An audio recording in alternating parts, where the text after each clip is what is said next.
Can everyone see my screen? Just okay. All right. Okay, so what I'm going to do, I'm going to create a new file, assignment.js, and then we'll come to, we want to say console.log assignment is loaded. Let me increase the size. All right. So I'm coming to my HTML file, and then I want to link my assignment. So Adeboyega, you want to confirm if you are using this closing tag. If you're not using the closing tag, your HTML, your JavaScript will be linked to your HTML. These closing tags. Yeah, I'm using the closing tags. All right. So we'll come back to review that. So if I open this in my live server, I'll go live. And then this is an HTML file. All right. So if I inspect this page, come to my console, I can see assignment is loaded. So let's comment every other JavaScript file here out. Yes. So the assignment says,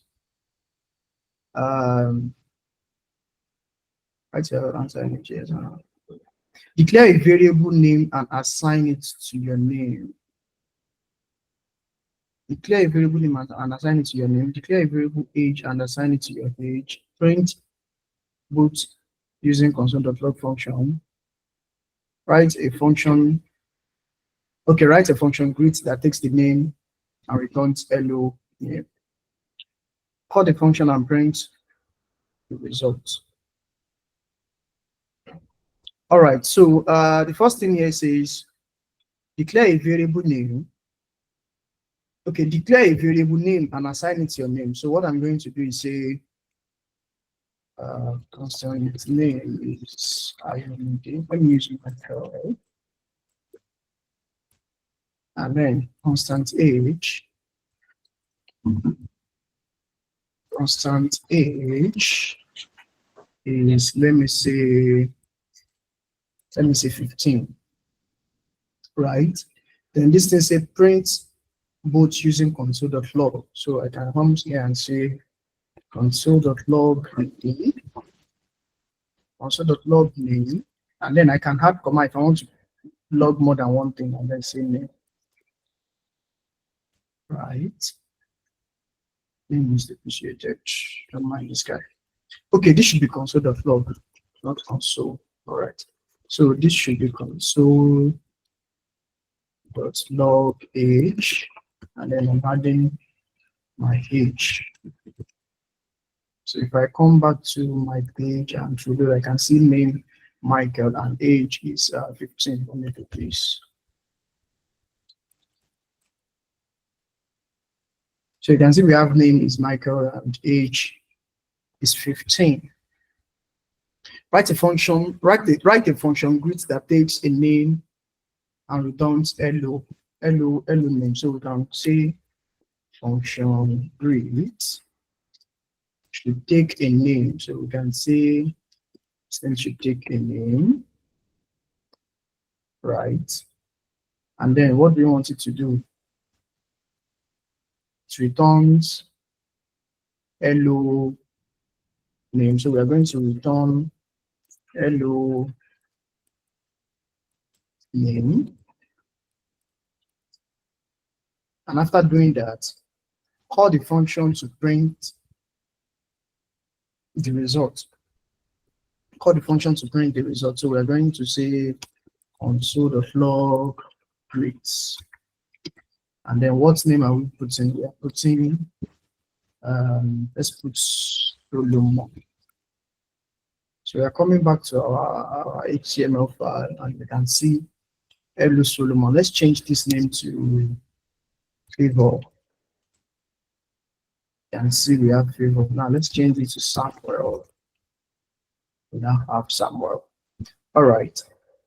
Write a function. Okay, so this is supposed to be separate. This conditional statement is going to be separate.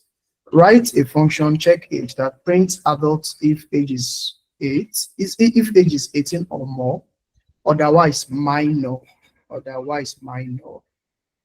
So I want to go through some people's projects.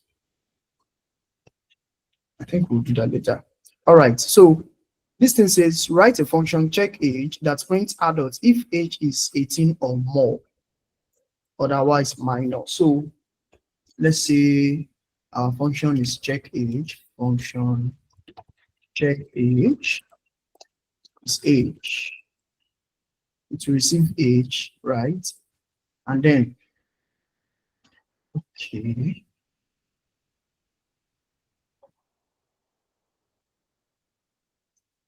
It will receive age, or it can use this global age. So let me just remove this.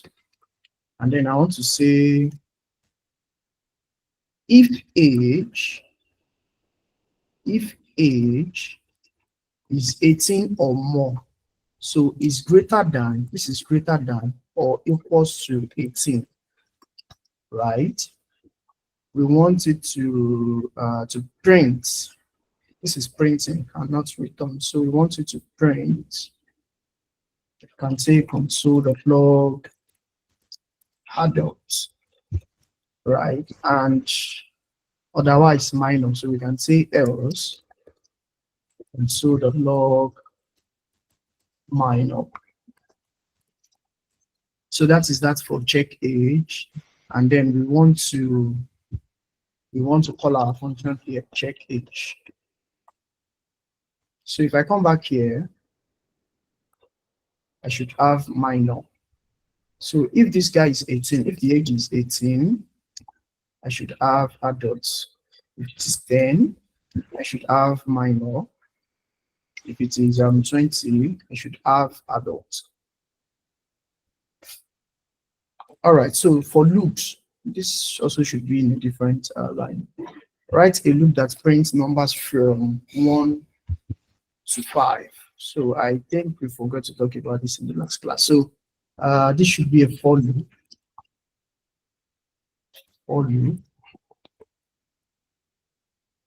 That prints from 1 to 5. So okay, so let me explain this for loop. The for loop. Let index be 0. So we are telling this guy that the first case, the first value of our index is 0, right? While index is less than this value, while index is less than this value, it should perform this. And after performing this, you want to do this, which is to, so when you see something like, let me do something first. Let me comment this out. So I have age here, right? I have, let me just come here and say constant number is 20. Then here I'm coming to say number plus plus, and then here I'm coming to say console.log number. So what this plus plus does is that it adds 1 to the value of this variable. So if this is 20, this plus plus will make it 21. It will add 1 to it. If it is 21, the plus plus will make it 22. So if I come here, I should have 21. All right. Assignment to constant variable. So we're actually going to change this to let's. All right. So you can see I have 21 here. If I change this to 50, you can see I have 51 here. If I duplicate this line, I should have 52. Right. So what this means here, what this index plus plus means there is that you should add 1 to the value of this one. This for loop is meant to run while this condition is true, right? And this is the default value of this our index. So we want to check if the index is less than array.length. We are removing this array.length, and then what should happen after the check? We should increment the value. This is called incrementing a value. So what do we want to do? We want to start at 1. according to this guy, write a loop that prints number from 1 to 5. So we want to start at 1 and say while it is less than or equal to 5.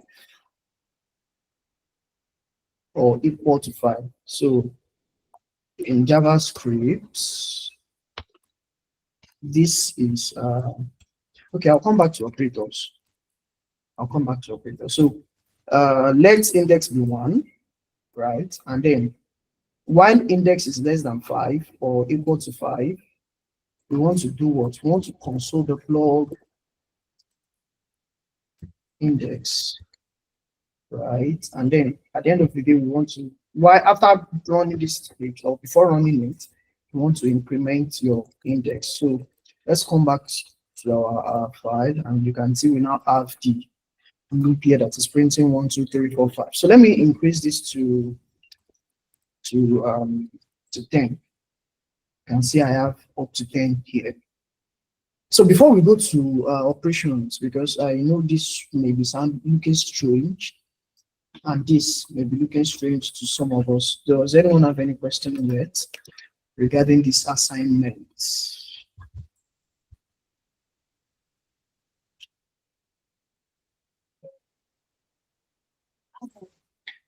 Lindy, are you able to understand what you need clarity on?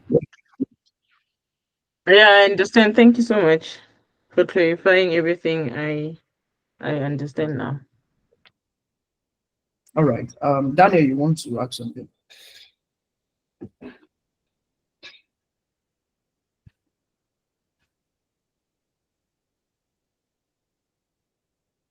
Daniel, I thought you were raising your hand.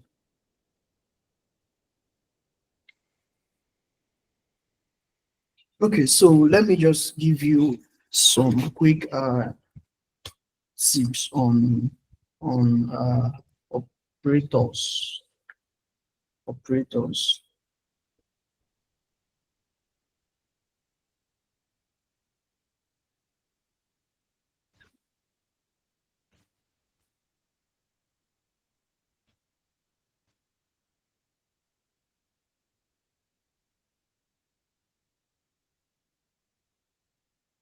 Okay, so let me just create a new file for that. Operators.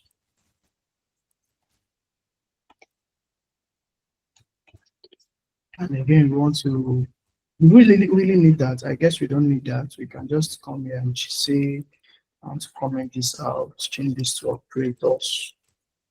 Yeah, so what are the operators we have? We have the assignments.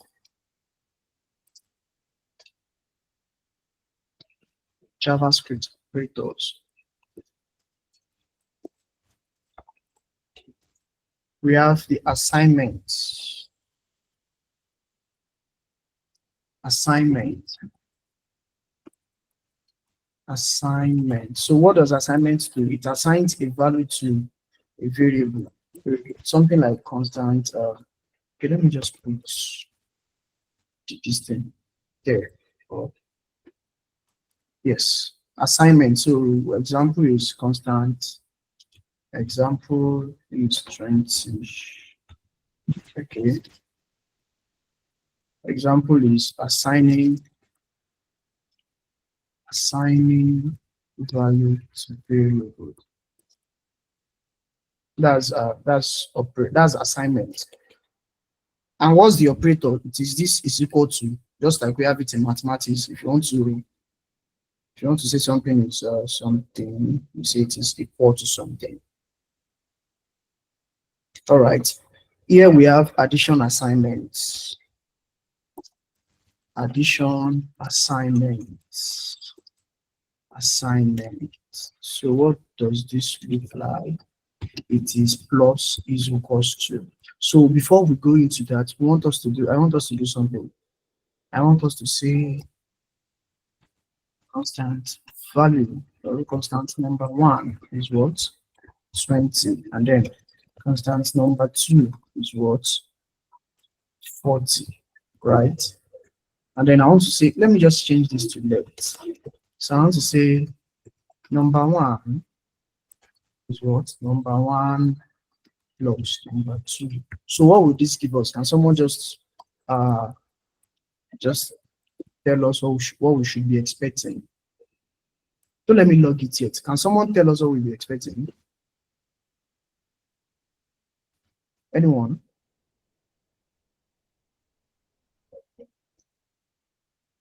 All right, we should be expecting 60. So if I say number one, and coming here, I should see 60, right? But this thing is a long process. How else can we write it? We can say number one is equal to number two. Yes. So what will this do? Let me comment this out. What will this do? It will add the value of number two to the value of number one and then assign it to number one. So if I still come here, I should have 60. Let me change this to 10.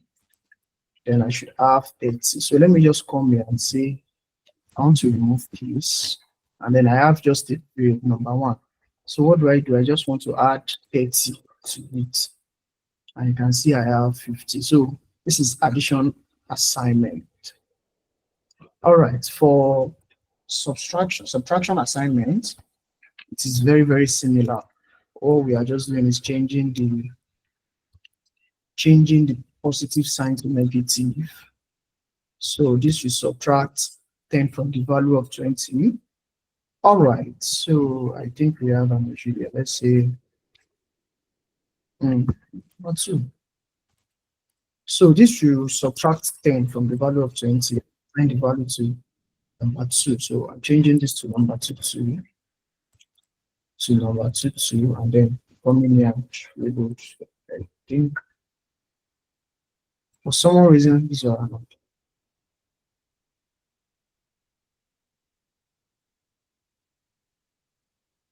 All right, I think okay, that's fine. That's fine.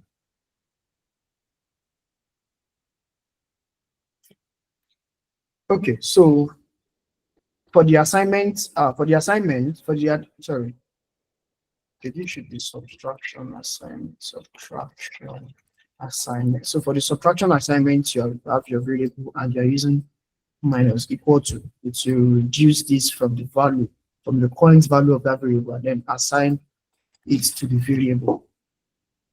And we have the same thing for multiplication and addition. So let's just do something. I'll be using number 2 again. So I have number 2.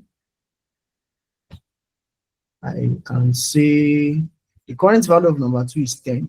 Check the last value. Let me comment this out. Let me comment this out. So the last value of number 2 is 10. I can say number 2 times equal to 5. And then I want to do console.log number 2 again. So this should give us 50, as you can see. So to multiply it by 5 and then assign it the new value. Likewise, if we say divided by 2, this should be divided by 2. Yes, divided by 2. Divided by 2. So if I come here, I should have 25. Yes, I should have 25. So what I'm going to do here is to add what they look like to me. So this is equivalent to you saying number 2 is equals to number 2 minus 10. This one is equivalent to you saying number 1 is number 1 plus 30 as 30. And then this one, okay, this one is equivalent to you say number 2 times 5.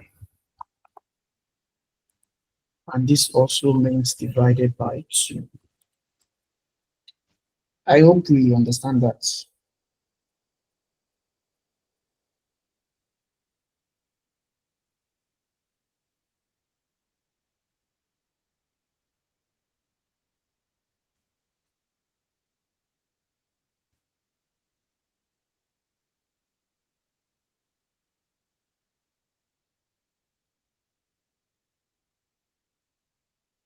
So we did all the other day. We did all. We did all. Just give me a moment, please.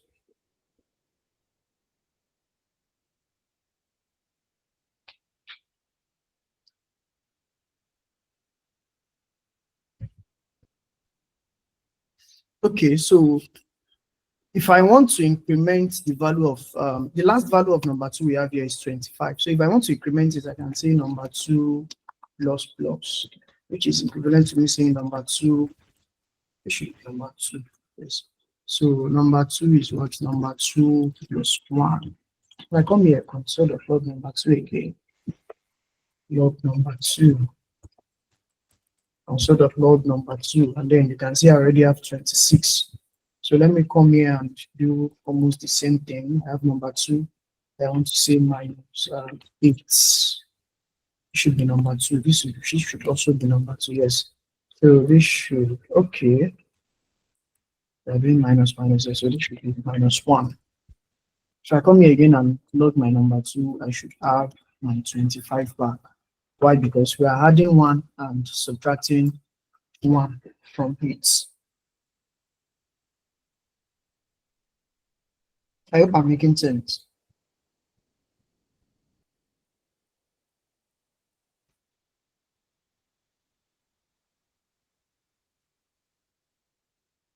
So you can do comparison. You can do comparison. It's greater than, it's less than. Yes. So how do we go about that? We can say, let's just log directly to the console. Console.log is 5 is greater than 2. This should be true. Why? Why? Because 5 is actually greater than 2. Greater than.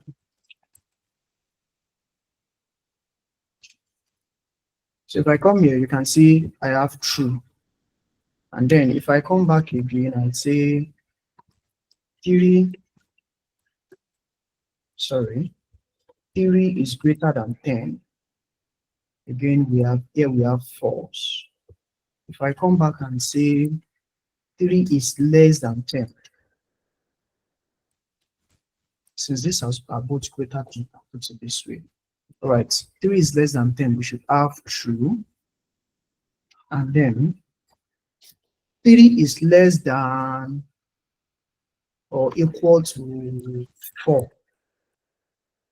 Should have, okay, let's say 3 is less than 3. We should have false. Yes, we should have false because they are the same thing. So we cannot say 3 is less than or equal to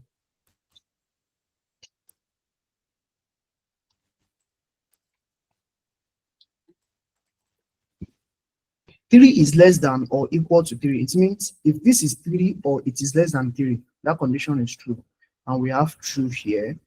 And also if I say 3 is less than, or if I say 10, let me say 5 is greater than or equals to 3, which means 3 and above, 3, 4, 5, and so on. Or 5 is greater than or equals to 3, we should have true as well. Are we all getting that?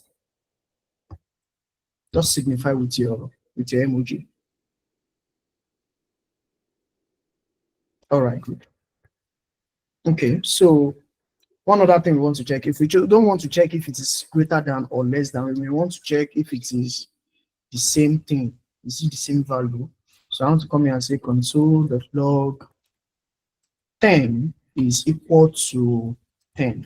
So this one now, you can see we have 2 equal to sign here. You can see we have 2 equal to sign here. So this we check if it is the same value. And this is different from this. This is assignment. This is just 1 equal to sign. And here it is true. It will check if it is the same value. And we have 10. Let me try doing something. We have true. Let me try doing something. You can see I still have true here. Right? Because it is just checking if it is the same value, but it is not checking if it is the same data type. This is a string and this is an integer. Right? They are the same value, but different data type. So what do? I make this 3. So that means it will also check the data type too. If I come back here, I should have false, which means though the value are the same, the type are not the same. The type are not the same. All right, your Faith, you are raising your. So I want to ask, can you hear me, please? Can you hear me? Yes, I can hear you. Can you come again, please? Please, can you hear me? I can hear you now. Okay, I was going to ask if that rule also applies to other statements like the less than. So if you want to check, you have a string and an integer. So you want to check for you wanted to check if it's also a string. You get, so you really use like you have the greater than sign and then you use two equal to so that you can check if it's a string or an integer.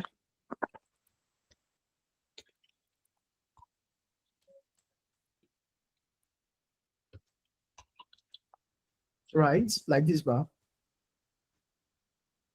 So Yes. the first thing, this greater than and equal to is an arithmetic operation, right? And arithmetic operations are being done in integers. You don't use string for calculations. You use numeric values. Let me check if this will work. It is giving me true. It is giving me true. Well, I will always suggest you convert your string. If you are doing things that has to do with mathematics, like numbers, you should convert your string to integer. So how do you do that? You say pass int, and then you are sure your system is going to perform as expected. So you are sure this one is going to be an integer, and not a string. Sure you get. Let me do something. Console.log 10, that's a string. Console.log another 10, which is an integer. You see the colors are different, right? And the ones, this white is a string, and this one that is I think this is looking purple is an integer. So if I come here and say console.log pass in,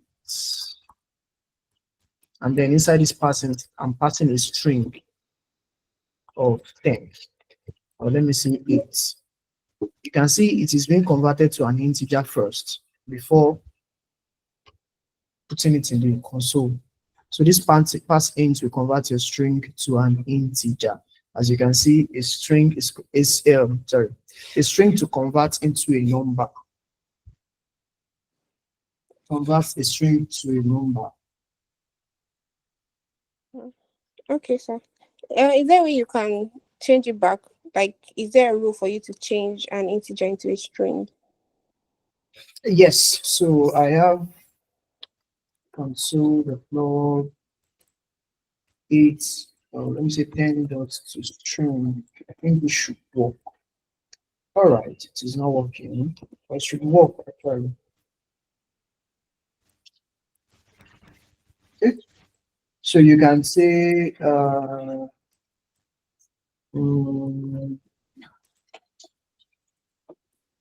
sorry, let me confirm that. I think I'm writing for TypeScript.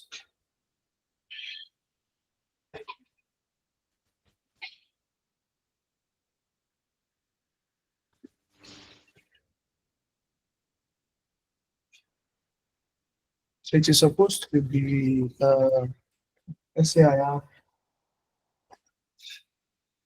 have 10 dots to string. This to string is supposed to work. And 47. One other way you can go about it is just saying, let's say I have a variable constant number 10. Okay, I think this should work now. Number of the string. Yes. So you have to put it in a variable. You can't use it directly. You can see it is now converted to a string. Let me change it to 20. So the reason it wasn't working was because it was saying this thing as a variable. It was expecting a variable, not the actual value. So number that is string. Okay. And we have 20.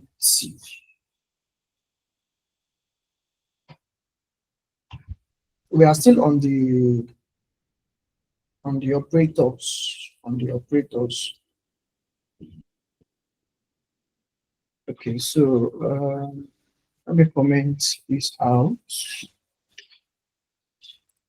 Let me comment this out, and then I can come here and say console.log.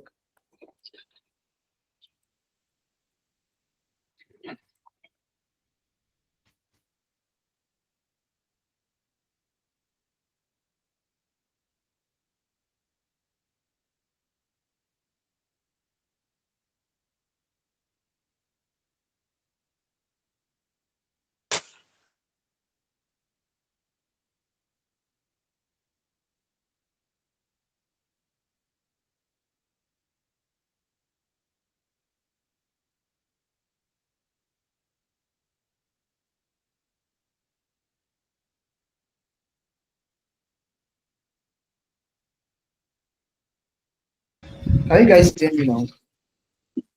So again, I want us to do the AND operator.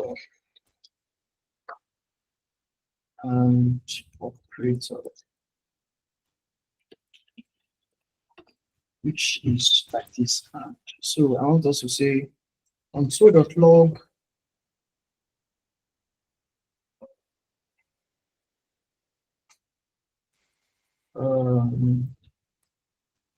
looking at the best way to put that. We have one variable here. That's number 2. Let's declare our own variable. We want to say constant name is what James, right? And then we want to say name is equal to James, z equals to James. We have true, and and um, and name that contains or that includes. Is it includes? Yes, that includes J. We have. Let me just comment out everything we have here.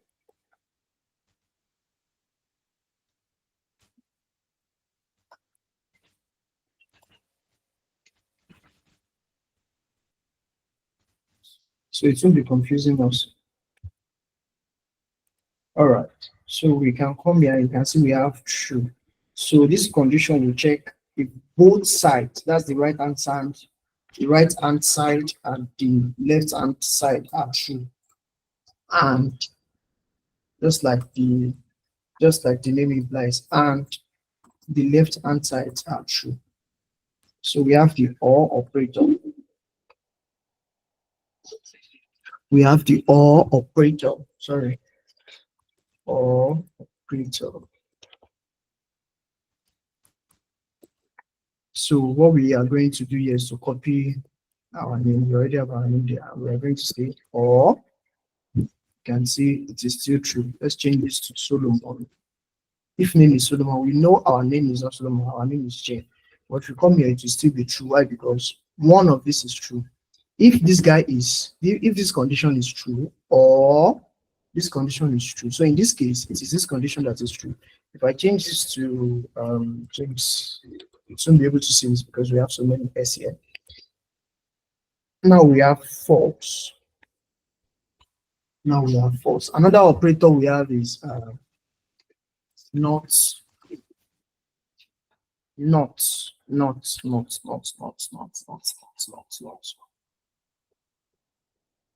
Yes, not. And it is, we use this exclamation mark. So we want to do console.log. Let me comment this out.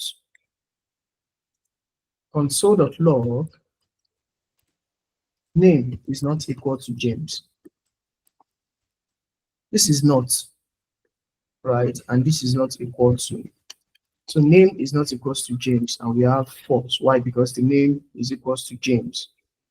However, if I say name is not equal to Joe Solomon, I can see I have true. Why? Because name is actually not equal to Solomon.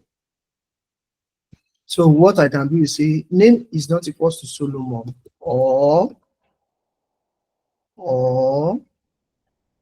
name dot includes letter S.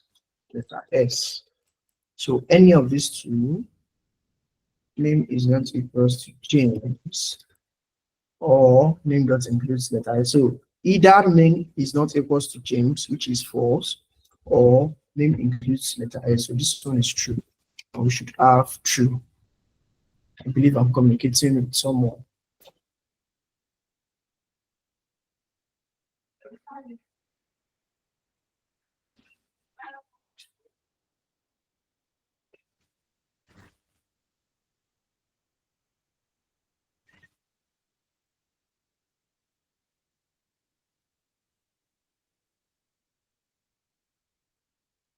So most times, whenever you want to use two cases together, you put these guys in different brackets. In different brackets. Sorry, my formatter is removing it, but the right way you are supposed to do that is to put them, in brackets, so that let's say something, and name includes K.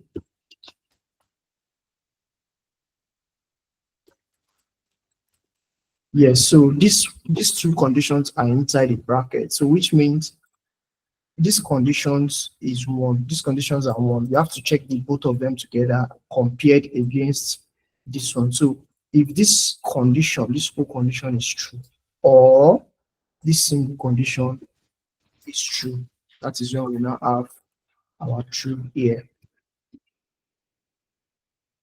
Is there any question from anyone?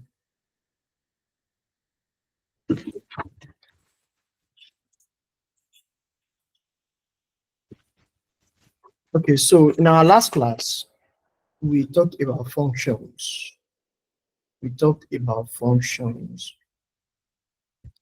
So let me create a new file and say functions v2.js. So that's version 2. Don't want it to be version 2, but yeah, good. So let me just close others. Onto my index.html. I want to copy this my functions. Then I want to comment this.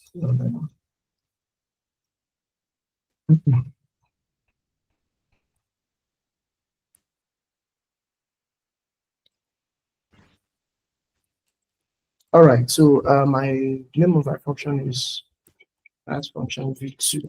Yes. So what I want us to look at today is global and local scopes. Global and local scopes. Global scopes for variables that are declared on a local scope are variables that are inside a function. So if I come here and say function greet is this, and I'm coming here to say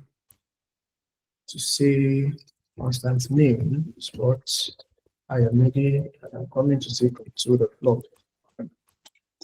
Console the floor. We are logging name. This name is on a local scope. Why? It is inside a function, and this name cannot be accessed outside this function. That is what makes it a local. Okay, now it appears our JavaScript file is not working. Okay, we are not calling the function, so let me just call the function. So yes, we now have I am ready. So let me try using this name, my variable name, outside the function. I should be having an error. and see.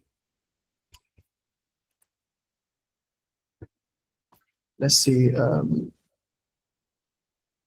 variable. Let's say full name.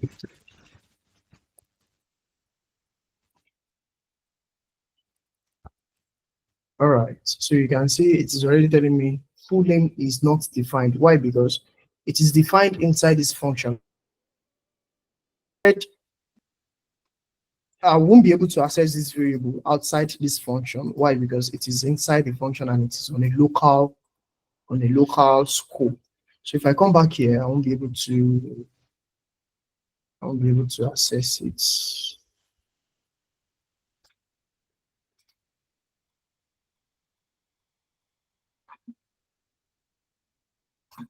All right, so you can see I already have full name is not defined. So can someone just suggest to us how we can go about this?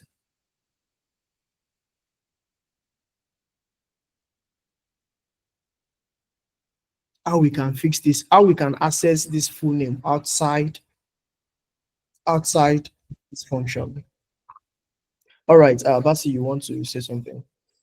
Okay, I'm thinking you would have to call the name of the function, then followed by the full name under it. All right, so we have to call the function first. Yeah. Right. Okay. So you can see we have IOMILE, but we still have this error here. So what else do you suggest we do? So please can you go back to your code?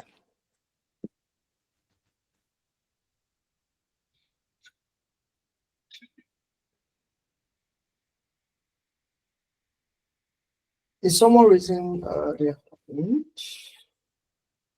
Okay.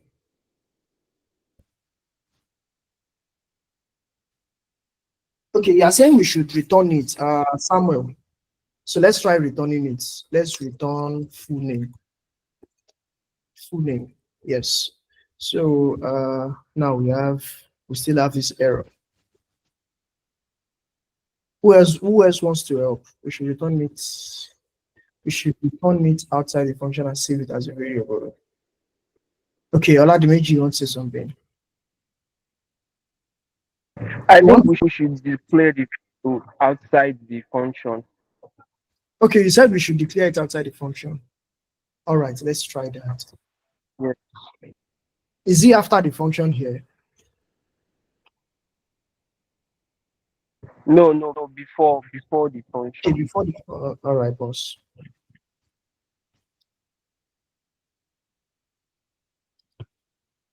Are we good now? Is it like this? Yes. So are we certain it will work like this? Is there anything you say? Is there anything you say? Yeah, let's do it like this. Okay, we should try it like this. All right, boss. Okay, so we are going back to our page and we have our function is now working. Is plenty. All right, so this is a global scope. Let me just comment it. Global scope can be accessed anywhere, right? So we are using it inside this function and we are saying, let's put this, let's say outside. And then here, let's say inside. We don't need to return again, so we just need to log. And then you can see it is logging inside and it is logging outside. So let's do something. Let's declare a local scope. Let's change this to first name. First name and first name. Yes. So I want to declare my last name here. Last name. No, let me say other name. Other name is Michael. Right. So I want to do what I want to log other name here. And you can see I have Michael. If I try to add the other name here, it won't work. It's not defined. So let me remove it. So the purpose of adding this is to be able to add a comment to it. and say local scope, which is can only be accessed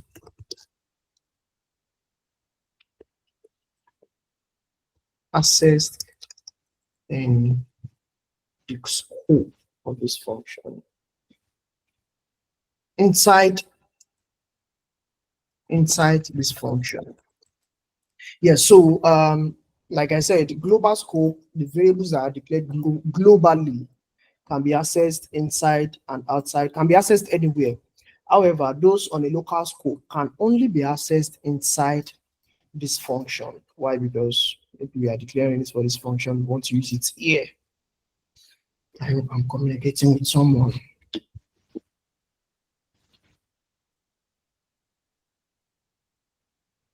Okay.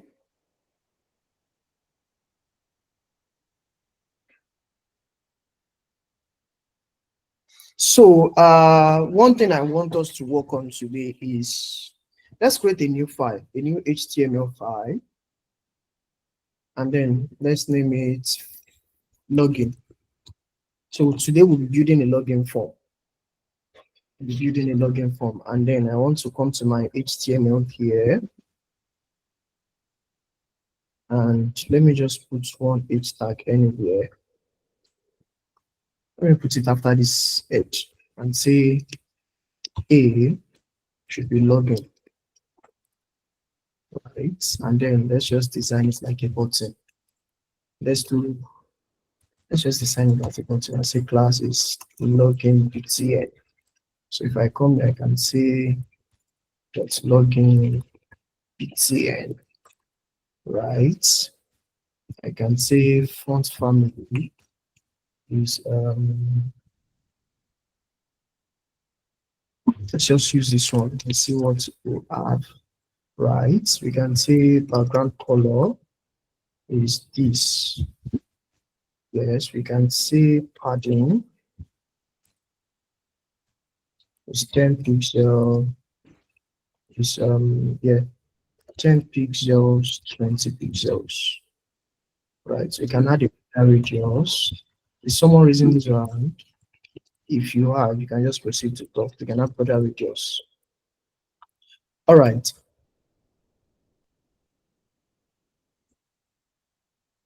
Yes, we are starting with a fresh login page. I'm trying to do a navigation to the page. So now we have login. We can now say now our login is styled. This should be 5 pixels. Yeah, we can even say login now. That's our button again. Login now. So when I click on this navigation, where should it take me to? Where should it take me to? Let me add something. Cursor should be pointer. So when I hover over it, you can see my cursor is changing. All right. So when we click on our login page, where should it take us to? That is where we have href, and it should take us to our login.html. Right. So let me just come and login.html, and I'm already in my login page. So what do we want to do? We want to design a basic login form. We'll start to create an HTML element.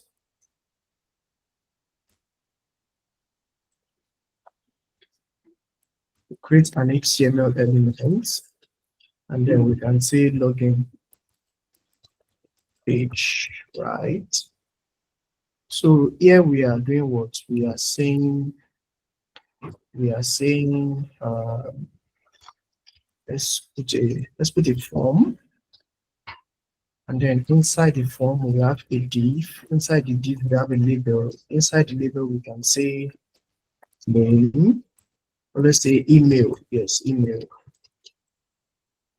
and we can have an input for the type of this input should be email, right? Are we lost? Okay, the type for this input should be email. I can say the ID2 would be email, and then which input is this labeled for? It is for our email. Let me change this ID to email input. Email input. So this label is for the elements with this value email input. Also, I want to come here and say label is for password input,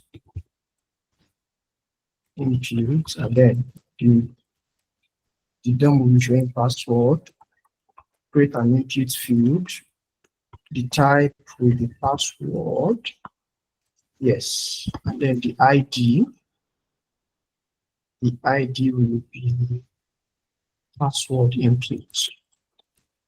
Like I said, this is not a front-end class, but let's try adding small styling to our elements or our page. So what do I want to do? I want to come here and say style. Is first of all, I'm selecting every element. I'm removing the margin, 0 pixel. I'm removing all the padding, 0 pixel. I'm doing what I'm saying. Let's just stop here. All right, so what do I want to do? I want this form to have a class. Let me just say form directly. So I'm selecting my form, right? I'm saying border should be 1 pixel solid black. Yes, and then I'm saying padding should be 20 pixels. Yes, let's add a p tag here and say login now.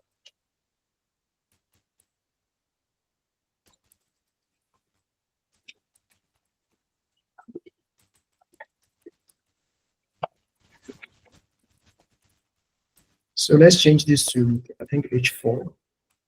Yes. Let's give this our form a maximum width. Maximum width should be 300 pixels, or let's say 500 pixels. And then I want it to be at the middle. You can say margin is auto. Yes, it is at the middle. You can say margin top. So this margin auto will give it equal margin by the left and the right side. So margin top, we can say 100 pixels. Yes. And then we can add the border radius. Border radius here, border radius here. Border radius. 20 pixels. That's too much. Let's say 10 pixels. And then this font is not looking so good. So let's come back here. All our elements, font family should be something around this one that I used the other time. Is it this one? No, it's not. This guy. Yes. Okay, so I think we are getting there. We want to select our H4. I think this H4 set is too small. Let's use H3. H2. And then the font is looking too good. You can say H2. Font family or font width is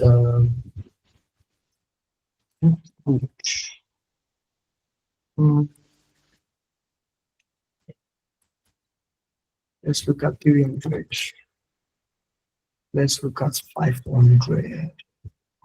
And then we can look at 700. Too much, 600. Too much, 500. Let's manage 500.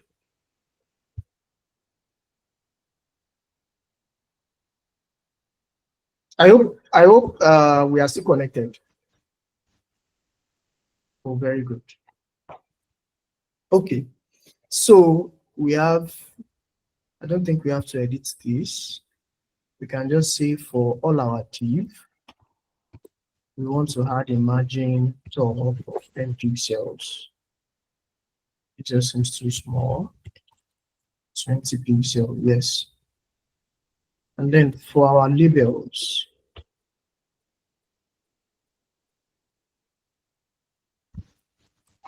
okay, let's do something. Let's add classes to these guys. And then we can say classes form input. And then we can say, if you see a div, it's this class form input. We want to give it, what style do we want to give itself? Let's try display should be block. That's not a problem. It appears not to be our problem. So let's remove this. Okay, let's do it this way. Inside this element, div form input, if you see label inside it, I want to say display should be block. All right, and if you see, I think comma should work here. If you see div dot form input, and then you see input inside it. Yes. All right. I think we are getting there.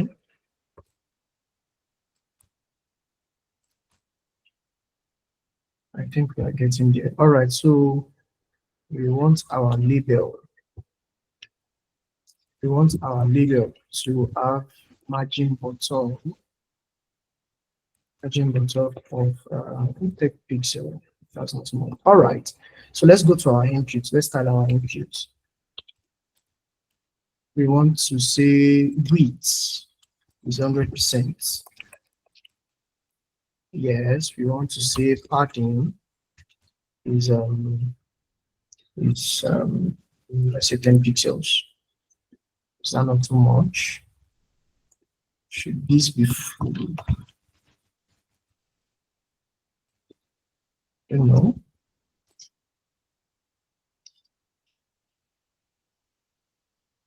Now this thing is overflowing. Okay. I think I added display block here.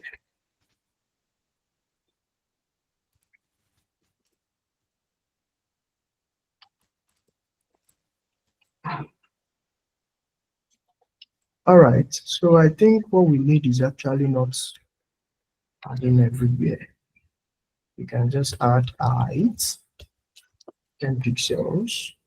What pixels is 10 pixels. 40 pixels. Don't want us to work with height like that. I think we are taking so long on this login page. Yes, and then we want to add padding left to 20 pixels. And it's taking too much space.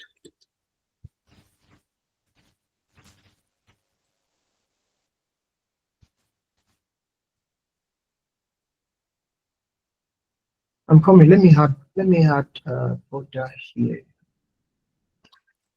Border. So 1 pixel solid red. Okay.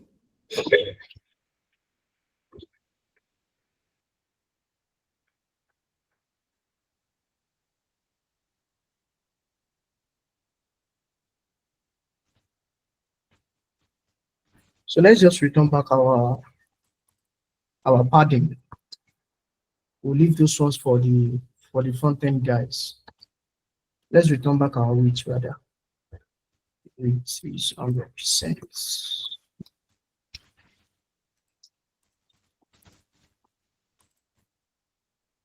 And then I can say padding should be, so for padding top and bottom, we can say 5 pixels and 0 pixels for left and right. Okay. Let's say 8 pixels.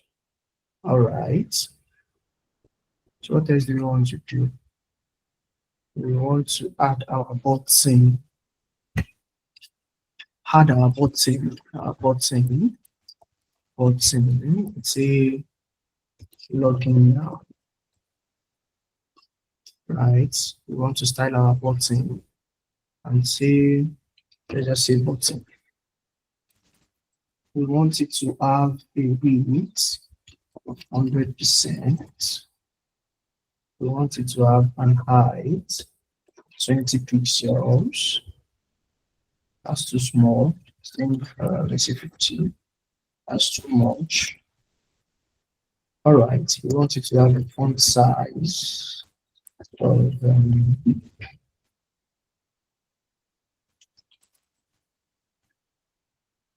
and then we want to add a background color. We want to remove the border. Border is none. Don't like this background color. I think this one is better. We can add color to be white. And add small border radius to be 5 pixels. Yes, so this is our login form. Are we still connected?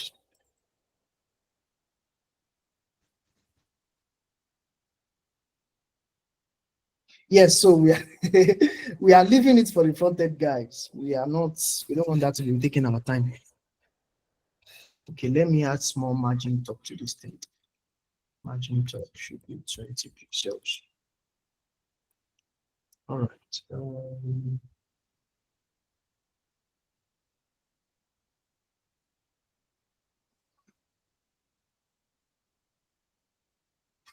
Okay, so what do we want to do? I want us to add some JavaScript logic to this guy. And how do we go about that? We want to say, what we'll do is to create a script tag here. A script tag here. Sorry, scripts. And then I want to say, sorry, hold on, please.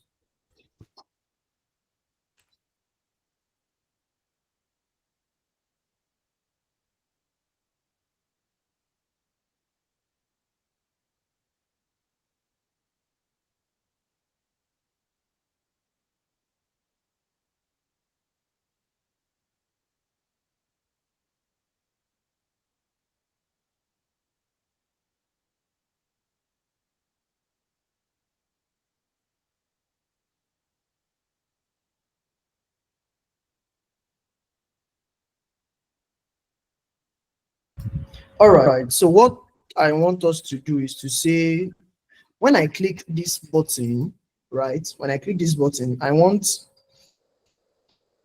the value of this email and the password to log to our console, right? And how do we go about that? I want to say, first thing I want to do is to get this button. And how can I get the button? I'll give it an ID and say login BTN, right? So what do I want to do? I want to come to my script and say my constant login BTN is what? Document.getElement by ID. And what ID are we looking for? Login BTN. So now this variable is referencing this button. It should be small b, not capital B. Yes, it's referencing this button. So let me just log the button to the console. Login, sorry. Login here.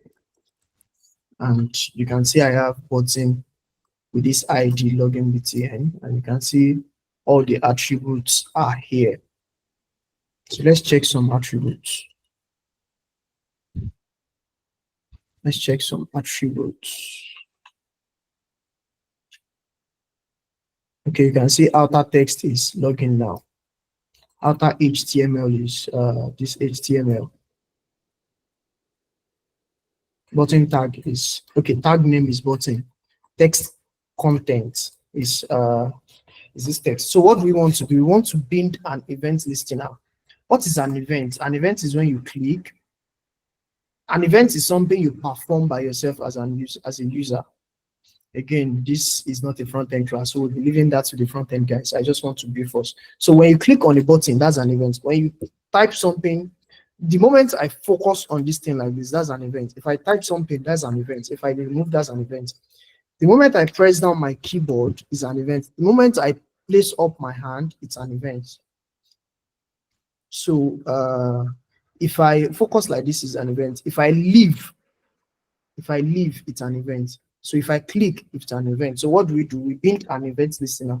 So let's declare a function and say function login, or let's say perform login,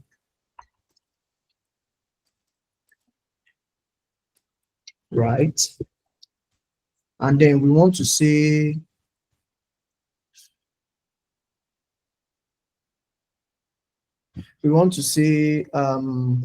login button dot ping, or sorry, dot add event listener. And then what event are we listening to? I think that would be click. So when they click on it, we want perform login to happen, right? So how do we go about, how do we confirm that? If I click here, it's not doing. Let me just do something. Let me console.log performing login.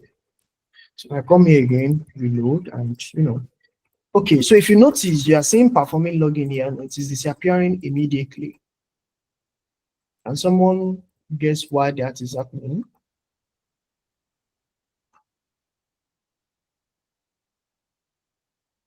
And someone guess that. Okay. So before you say something, I know some of us here we have. I know some of us here we have. Uh,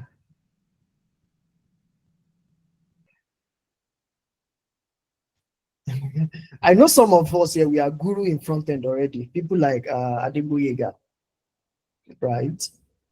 So you want to say something?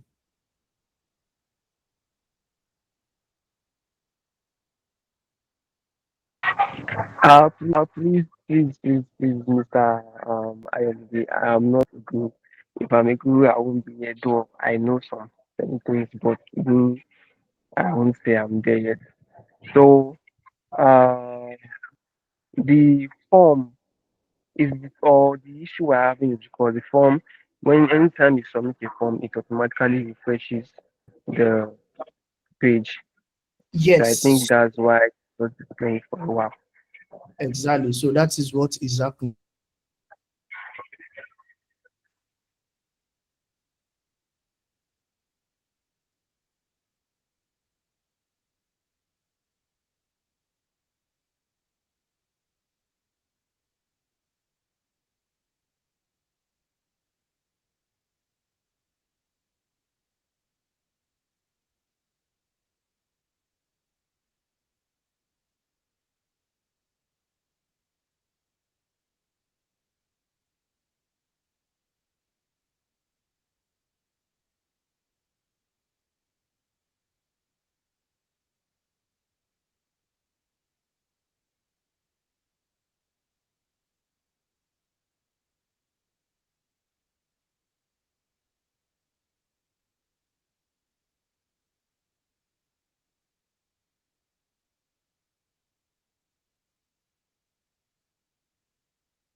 So we can't hear you, sir. Sorry, I didn't know I was muted. All right. Oladimeji, you said you will ask questions again. this is we want this session to be as interactive as it is. I want it to be very lively. So if you say you won't ask questions again, that means you don't want the class to be lively. All right. So what I was saying is that this form, primarily what this form will do is that when I put the details I want to put, right, it will submit to this action, to whatever you have in this action, which is form.html, and then the values. If you see here, you have email to be the value I specified, and then password to be the value I specified, which means that is the default behavior of this form when you click on this button. Again, it is doing, take note of this place when I click on this thing. It is doing what it is supposed to do on the JavaScript, and again doing what it is supposed to do on the front end. So to prevent that, how can we go about that? Can someone suggest to us how we can make this thing just do what we want it to do on the JavaScript and not submit to the backend or to where we specified?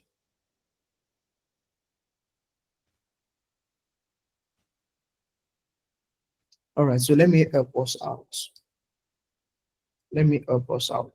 First of all, we can say type is button. All right, Shay, you want to say something?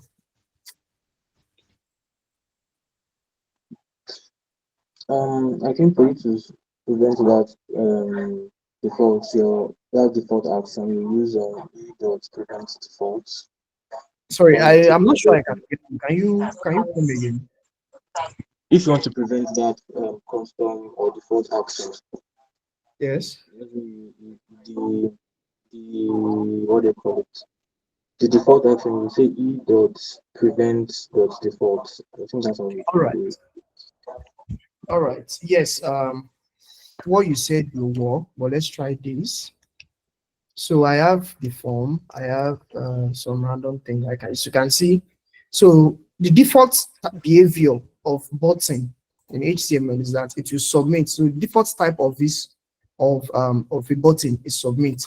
So if you don't want the button to submit the form, you can change the type to button, or you can say, let's remove this thing and we want it to submit by default. Now it is submitting. Or we can say, so when we pass in our event listener here, it will receive a value. And what value is that? It's the event.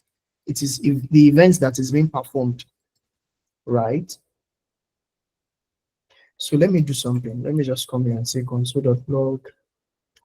Before logging anything, let me say event.prevent default. Event default. I think this should work. Yes, correct. Event default. Now we are preventing the default behavior, which means it won't submit. It will do whatever we want it to do. Again, because we are passing this function inside this event listener, when the event is being fired, when it is being triggered, it will call the function and pass the event that is being triggered inside that function. That is why we have access to the event here. So let me do console.log events. So we can know the events that we are getting. So let me just click. You can see pointer event. It's trusted is doing series, is doing that. What we are looking for is, okay, pointer type is mouse. We use mouse to click it, and the event type is click. So this is an object actually.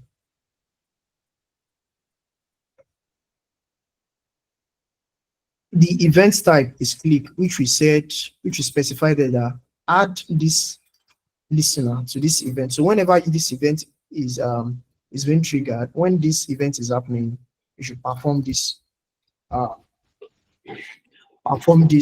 function. All right, so now we are preventing the default behavior. I want us to get the value of this email input. And how do we go about that? To say constant email email input is what? Document.get element by ID, right? And then what's the ID of our element? Email input, right? And then I want to say constant email is what? Email input dot value. Or is it value? I think it's value. Not sure. Let's just log it to the console. I'm not so sure. So yes. Okay, yes. So we have the email input. This email input is the same thing as this input element. So we are saying documents. When I say documents, I'm talking about this whole document. So we are looking for the element by ID. And which ID are we looking for? The one with this ID. Right. After getting the element, we are saying we want to get the value attributes. You know, I can come here and say value is what? Test at example.com. And here I'll be saying my value already. So if I click on the button again, I'll still see the value attribute. Why? Because I'm already fetching it. I'm saying email input dot value. So what we do is to get me the value of the value attribute and then assign it to this email. Then let's do the same thing with password, and then we can say constant password input is what? Document.get element by ID, and then we say password input, right? And then we can say constant password is what? Password input dot value. So if we now come back here, we are logging email here, and we are logging, let me just say email should be this. And then the password should be that.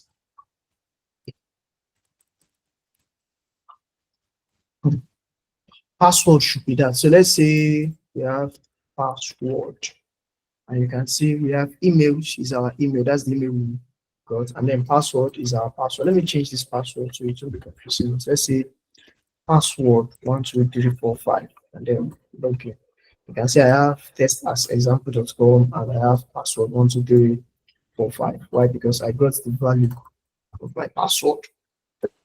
Do we have any question yet? Does anyone have any question?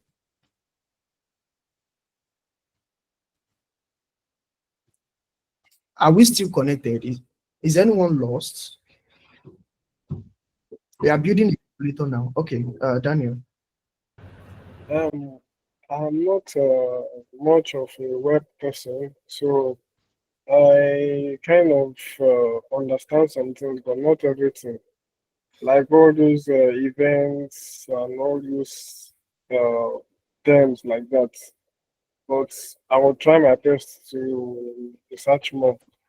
That's the only thing because I'm just following. It's not like I understand most of the things that I do.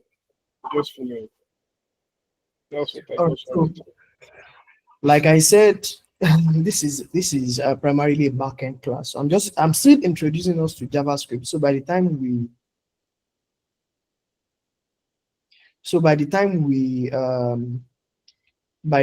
we start working with the backend, we'll be very familiar with the terms we'll be using, right? Do you understand that? So primarily, all these events, this get element by ID is for the front end guys, not for us here. It's primarily for the front end guys. So let's do something to just let us to brush it up again with this thing we just did. So we'll be building a simple calculator, and I'll be copying my login.html, change it to calculator.html, and then I can say calculator page. I'm removing these two guys. I don't need them. change this to change login now to calculator page.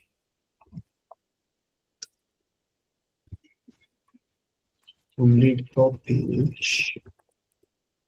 Then so I can say this login.html should be calculator.html. Yes, so we are changing this to value 1 or number 1. Let's say first number. So this should be first number. We are removing value from here. The type should be number. Okay, name should be first number. We even don't need the name itself. We can remove it. It's for the backend guys, for the front end guys rather. And then for the type, we are expecting a number. We can copy this guy and say second number. Second, right? So let me just put this after our login button. After our login button and say, let's change this to results.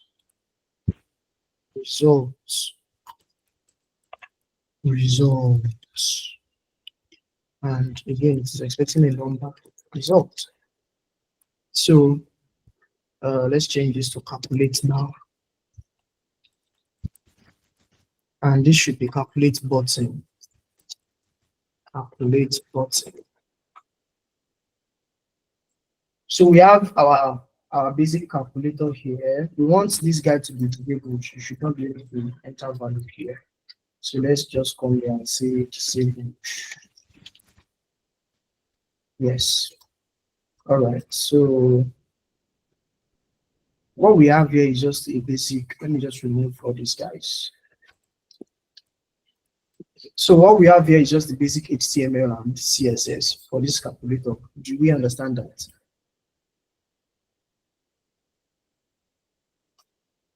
There's no JavaScript there at this time, just HTML and CSS. So what do we want to do? We want this guy, this calculate now. We want it to calculate the whatever calculation we are doing for these two guys and put the value here. So how do we go about that? We'll come to our code base. What did we do the other episode?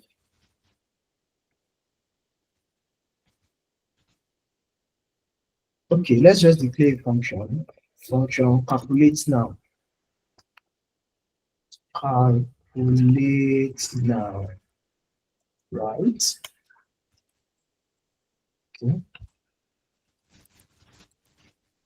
What do we want to do? We want to get the value of this first number, which is this guy, right? So we'll say constant first number is what? Document dot get element by ID first number, right? Dot value. Let's just say first number input. First number input, and then we can say constant first number is what? First number input dot value, right? And then we can say just almost the same thing. Second number, this should be second number, and then this should be second number. So this second number, you can see we are getting elements by ID. And which element are we getting? This second number. This one to get elements by ID, this first number. That value is accessing the value attributes. So now we have first number and second number. Let me just log them to the console. So the log first number. Just log them directly. First number and second number. So if I come here and log this, let's say this should be 120, and then this guy is submitting our form. So what do we want to do? We want to say documents dot get elements by ID again, You want to get the button, which is the calculate button. And then we want to say, what method did we use here again? Add event listener. Yes. So what event when we click? So aside from click, there are so many events that we can use. We have the key down. That's when you press down your button, your keyboard. We have the key press when you press your button. We have the key up when you take away your hand from your button. Mouse leave when you are taking your mouse away from that element. Mouse enter when you are entering where the element is. Okay, mouse down, mouse down, mouse down. I think mouse down is when you click down. Mouse leave is when you leave. Mouse move when you move your mouse on top of that element. Mouse out when you think mouse out is the opposite of mouse down.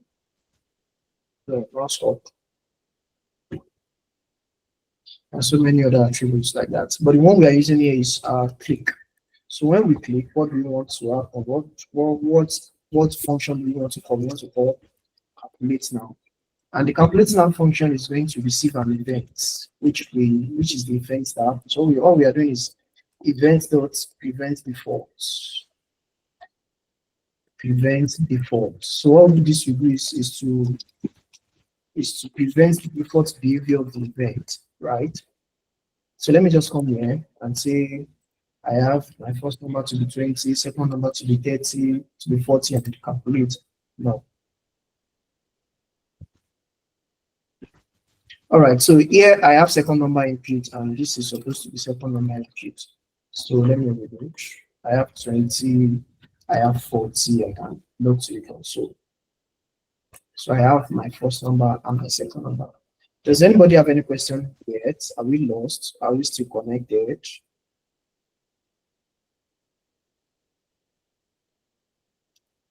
All right, good. So now that we have the first number and the second number, I want us to run the calculation. And this time around, we'll be running an addition, right? And after running the addition, we're putting the value inside this place.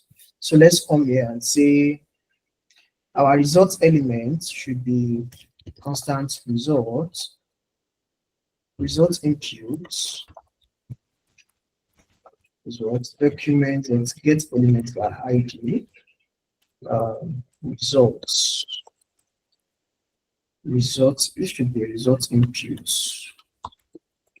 So it should be result input. And then inside our element, what do we want to do? We want to say, first of all, we want to run our calculation. What is our calculation? Let's run our calculation here. Say constant value is what? First number plus second number. So we want to say result.value is value. Calculation result. Let me change our variable into calculation results. And then I can now come here and say the value of our input element, the value of our result input should be calculation result. So let's come here. We should have one very weird behavior now. All right, we have 3010. Can someone tell us why we're having 3010? Because what we are doing here is addition. And this thing is not adding them. Instead, it is putting them together. It is doing concatenation. So, all right.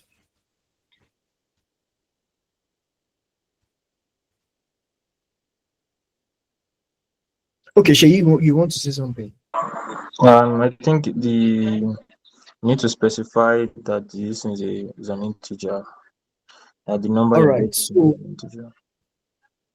Yes. So when you are getting a value from an input field, it is always coming as a string. So what do? We pass them, convert them to integer.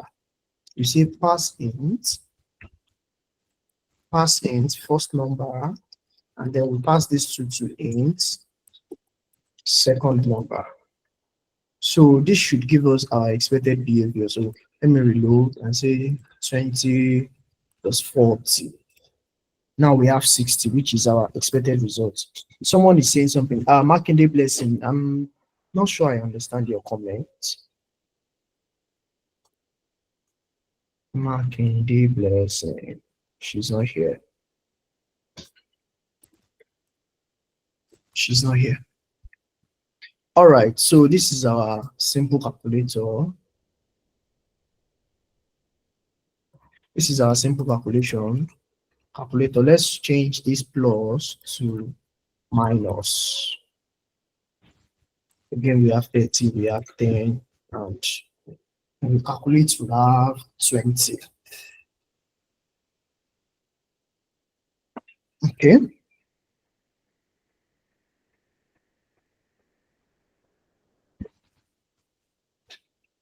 Okay. Does anyone have any question yet? This is the last thing we'll be doing in today's class.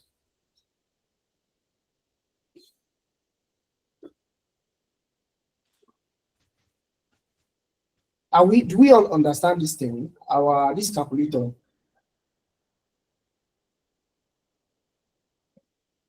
All right.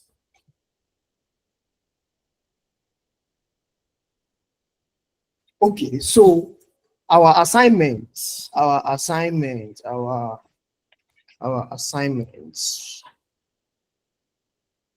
let me just tell you guys. So the assignments will be for you to do your calculator, right? And what the calculator is going to do is that you have different buttons for addition, subtraction, multiplication, and division. Addition, subtraction, multiplication, and division.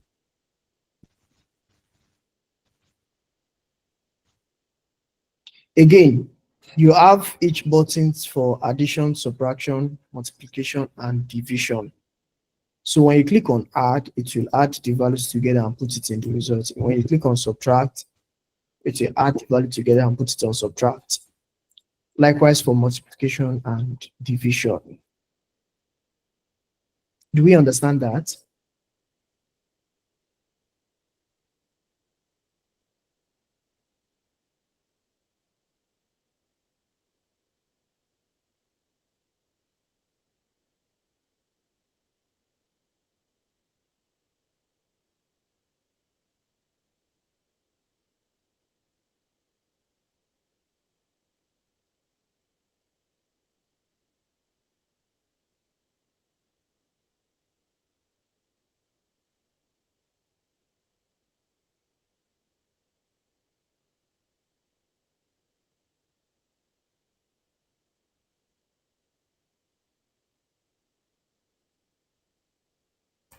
Mr. Johnson, Mr. Samuel, please confirm. Okay. Okay, So we are yes, done I with can this hear class. you. All right, so we are done with today's class. Someone is going to. Aha. Someone is going to build us Facebook before the next class.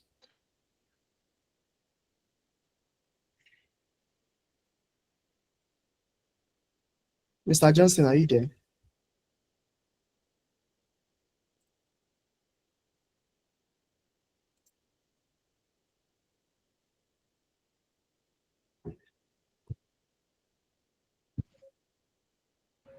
Okay, so today's lecture, I'll be pushing it to GitHub now. Let me just add that now.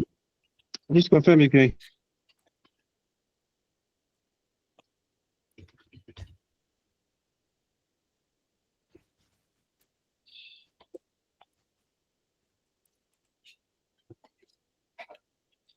Hear me.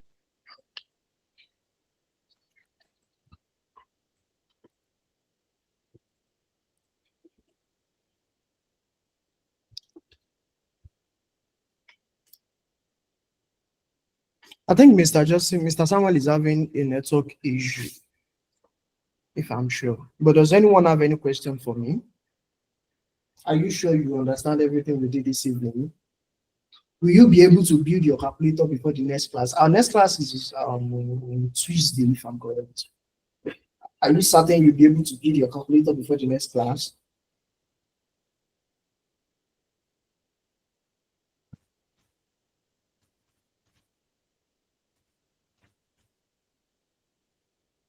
All right. I guess that will be all for today. So for the assignment submitted, for the previous assignment submitted, I'll be going through them and giving us our scores or our marks. All right. Thank you, everyone. Good night, everyone.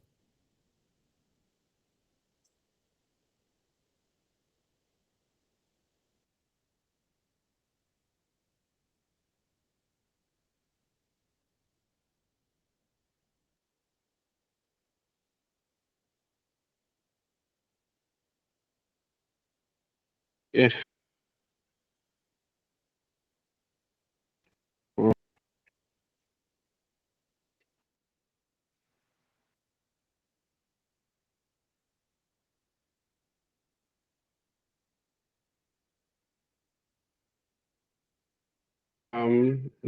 Lindway, are you still in the call? Yeah, can you please resend the link for the form? I forgot to fill it in. And it's in the chat.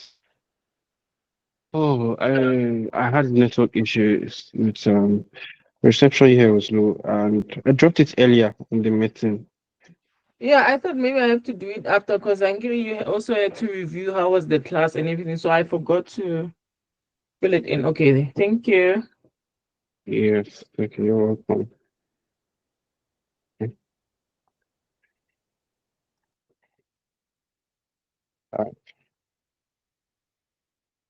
Sorry. Okay, are you raising your hand? Okay. Good evening. Yes, good evening. I want to know the method of the submission of the assignments. I couldn't submit the previous one. Yeah, I guess you couldn't submit it because uh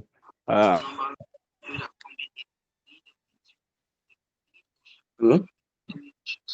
as at the time where you were submitting the time was already up. So I would Hello?